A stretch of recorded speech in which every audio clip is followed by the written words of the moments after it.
ataitwa kafiri bistighfafiha, kwa kudharau dhambi. Nimefanya siku moja tu, mbona dhambi yenyewe ndogo? Wamefanya wangapi madhambi bwana? Mwanadamu akifanya dhambi alafu akalifanya dogo, dhambi hii ndio itamfanya awe kafiri. Lakini akafanya dhambi hata kama ni ndogo, akajutia na dhambi aliyofanya, yani kosa alilofanya, tunasema kwamba huyu ndo anakuwa muumini sahihi. Anasema bwana Mtume Muhammad, idha saratka hasanatuka wa sa'atika sayi'atuka fa anta mu'min. Ukifanya jambo jema likakufurahisha, alhamdulillah leo nimeswali Ijumaa, alhamdulillah leo nimetoa sadaka, alhamdulillah leo nimewatembelea marehemu, alhamdulillah nimefanya kadha kadha ya khairi. Ukifanya jambo jema alafu likakufurahisha, wasaatika sayi'atuk, na ukafanya jambo baya saatika likakuhuzunisha, ukawa hauna raha, siku yako imeharibika kwa sababu umekosea. Kuna mtu umemkosea, kuna mtu umemvunjia heshima yake, kuna mtu umevunja utu wake, ukawa we mwenyewe hukufanya ibada, unaumia. Ikiwa uko hivyo, fa anta mu'min, we ndio mu'min. Lakini ikiwa unafanya dhambi, unakosea, unamkwaza mtu, lakini kwako ni furaha, wewe sio mu'min. Kwa hiyo maana nyingine ya uchamungu ni khali dhunuba saghiraha wa kabiraha dhaqatuka wasna kamashin fawqa ardhi shawkin yahdhar ma yura.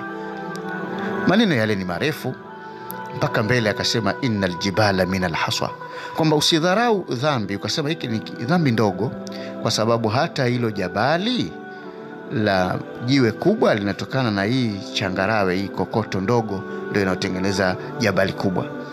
Kwa hiyo ndugu yangu msikilizaji, unapaswa uelewe maana uchamungu. Maana fupi tu ni kuacha yale yote ambayo yanaitwa ni madhambi na ukafanya yale yote ambayo yanaitwa ni matendo mema, kama alivyosema Mwenyezi Mungu, innal insana lafi khusr illa alladhina amanu wa amilu as-salihat. Mwanadamu atakuwa yuko katika hasara isipokuwa akiwa amemwamini Mwenyezi Mungu lakini akafanya matendo mema.